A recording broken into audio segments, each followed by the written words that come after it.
الرحمن الرحیم رضیت باللہ ربا وبالاسلام دینا وبمحمد صلی اللہ علیہ وآلہ وسلم نبیا ورسولا اما بعد فاعوذ باللہ من الشیطان الرجیم بسم اللہ الرحمن الرحیم وَلَقَدْ جَاءَكُم مُوسَىٰ بِالْبَيِّنَاتِ ثُمَّ اتَّخَذْتُمُ الْعِجْلَ مِن بَعْدِهِ وَأَنْتُمْ ظَالِمُونَ صدقت یا رب العالمین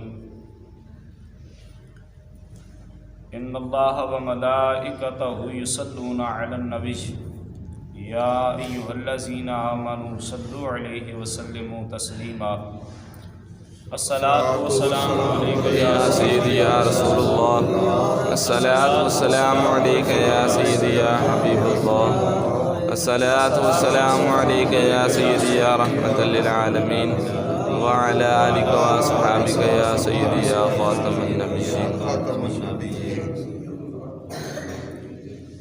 اللہ رب العزت کا لاکھ لاکھ احسان ہے، اس رب لم یزل نے ہمیں فجر کی نماز با جماعت پڑھنے کی توفیق عطا فرمائی۔ نبیوں کے سلطان احمد کلی مختار آپ فرماتے ہیں، جب بھی کوئی بندہ نماز پڑھنے کے بعد دعا مانگنے تک اپنی جگہ پہ بیٹھا رہتا ہے تو 1500 فرشتے اس کی بخشش کے لیے دعائیں مانگتے رہتے ہیں۔ سبحان اللہ۔ جب کوئی آدمی مسجد میں آ جاتا ہے تو نماز کا انتظار کرتا ہے جماعت کا۔ اگر وہ نماز سے 10 منٹ پہلے آ جائے، 15 منٹ پہلے آ جائے، 20 منٹ پہلے آ جائے، 2 منٹ پہلے آ جائے، تو جتنی دیر وہ نماز کا انتظار کرے گا، جتنا ثواب نماز کا ہوگا با جماعت کا، اس کو اتنا ہی ثواب اس کے انتظار کا اللہ تعالیٰ عطا فرمائے گا۔ سبحان اللہ۔ یعنی کہ وہ جتنا ثواب نماز کا ہے اتنا وہ اس کا جتنی گھڑیاں وہ بیٹھے گا، جتنی گھڑیاں اس کی ہوں گی، وہ ساری کی ساری نماز کے اندر ہی شامل، اس کو ثواب عطا فرمائے۔ اللہ رب العزت نے فرمایا، اور بے شک تمہارے پاس حضرت موسیٰ علیہ السلام کی کھلی نشانیاں جو حضرت موسیٰ علیہ السلام لے کر تشریف لے آئے، اللہ فرماتا ہے اس کے بعد پھر تم نے بچھڑے کو اپنا معبود بنا لیا اور تم ظالم تھے۔ کھلی نشانیاں کون سی تھیں؟ انہوں نے حضرت موسیٰ علیہ السلام سے کہا، یہودیوں نے، کہ اگر آپ اللہ کے نبی ہیں تو ہمیں کچھ معجزے دکھائیں، کچھ اپنی نشانیاں دکھائیں، کوئی کمال دکھائیں تو ہم آپ کو مان جائیں گے۔ آپ نے فرمایا کیا دیکھنا چاہتے ہیں؟ انہوں نے کہا کہ آپ ایسا کریں کہ اپنا ہاتھ جو تمہارا ہے یہ ایسے روشن ہو جیسے سورج چمکتا ہے۔ تو حضرت موسیٰ علیہ السلام آپ کو اللہ رب العزت نے فرمایا، میرے نبی آپ ایسا کریں، اپنا ہاتھ مبارک جو ہے وہ تھوڑی دیر اپنی بغل میں رکھیں، اس کے بعد آپ نکالیں۔ تو حضرت موسیٰ علیہ السلام نے اپنا ہاتھ مبارک اپنی بغل میں رکھا، تھوڑی دیر بعد جب نکالا تو وہ اس کی روشنی جو ہے وہ سورج سے بھی زیادہ تھی۔ سبحان اللہ۔ سورج سے بھی زیادہ تھی۔ اور آپ کا عصا مبارک جو سامری کے سانپ سارے کے سارے کھا گیا تھا، اور یہ بھی ایک نشانی تھی، یہ بھی نشانی تھی، اور بھی کافی ساری نشانیاں تھیں جو حضرت موسیٰ علیہ السلام کو اللہ رب العزت نے عطا فرمائی تھی۔ اللہ فرماتا ہے جب میرا نبی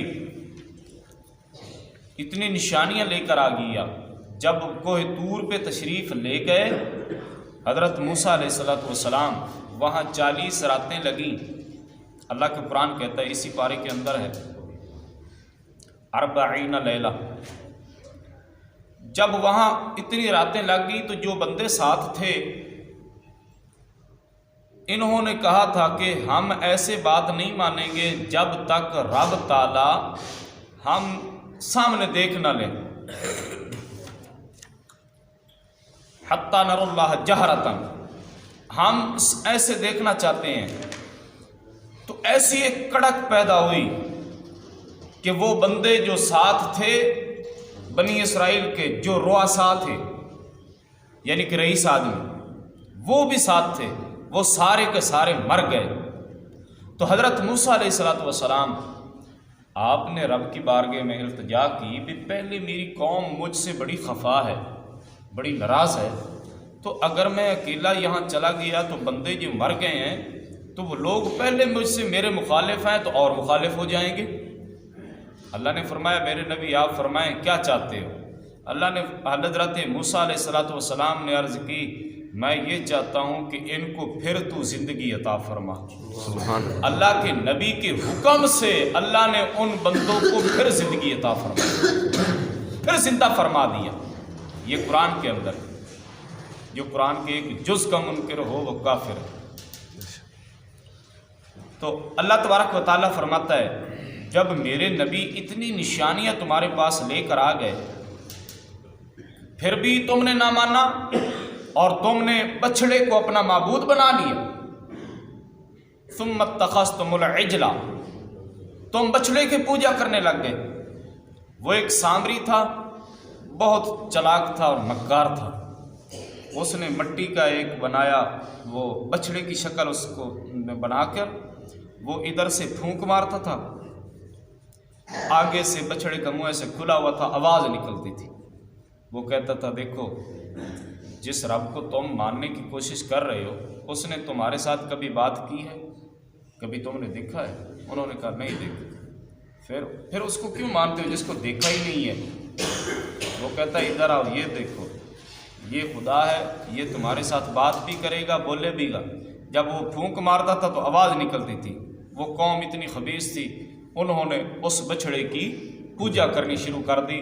جتنی دیر وہاں حضرت موسیٰ علیہ السلام رہے تھے اتنے دن یہ بچھڑے کی پوجا کرتے رہے۔ جب آپ واپس تشریف لے آئے تو آپ نے حضرت موسیٰ علیہ السلام نے جب دیکھا کہ قوم ساری بگڑ چکی ہے، کچھ لوگ تھے چند جو اس بچھڑے کی پوجا جنہوں نے نہیں کی تھی، باقی سارے کے سارے بچھڑے کی پوجا میں لگ گئے۔ تو حضرت موسیٰ علیہ السلام جب واپس تشریف لے آئے آپ نے کیا کیا؟ جب دیکھا کہ سارے ادھر لگے ہوئے ہیں تو آپ اپنا نائب بنا کر گئے تھے اپنے بھائی حضرت ہارون علیہ السلام۔ آپ جب واپس آئے تو آپ کو اتنا غصہ آیا کہ میں نے ان کو اپنا نائب بنا کر بھیجا تھا تو قوم ساری بگڑ چکی ہے، انہوں نے کام کیوں نہیں کیا؟ یہ قوم کو تبلیغ کرتے، قوم کو بتاتے، انہوں نے کام کیوں نہیں کیا؟ حالانکہ وہ تو کام کرتے رہے تھے۔ تو آپ نے کیا کیا؟ اللہ اکبر، آپ غصے میں آ کر آپ نے اپنے بھائی کی داڑھی بھی پکڑ لی اور آپ کے بال، سر مبارک کے بال بھی پکڑ لی۔ فخذ بلحیتی ولا براسی، ہاں جی، داڑھی بھی پکڑ لی، بال بھی پکڑ لی۔ آپ نے فرمایا کہ تو نے یہ کیا کیا ہے؟ انہوں نے کہا اے میری ماں جائے، ماں کی بات کی، باپ کی بات نہیں کی، کیونکہ ماں کی بات کرنے سے انہوں نے سوچا کہ ان کے دل میں نرمی آ جائے گی۔ آپ نے فرمایا اے میری ماں جائے، میں ان کو تبلیغ کرتا رہا ہوں لیکن یہ قوم ہی ایسی ہے، یہ قوم ہی ایسی ہے، میں تو اپنا کام کرتا رہا ہوں۔ اس وقت حضرت موسیٰ علیہ السلام نے داڑھی مبارک بھی چھوڑ دی اور بال مبارک بھی چھوڑ دیے۔ جو لوگ کہتے ہیں بھئی داڑھی قرآن سے دکھا دو، یہ ہے شیخ القرآن، ہاں جی، وہ کہتے ہیں داڑھی قرآن سے دکھا دو۔ تو دیکھو قرآن میں ذکر ہے داڑھی کا کہ نہیں ہے؟ جدو میں داڑھی دی گل کراں تو اسی تمام چپ ہو جاندے۔ ہاں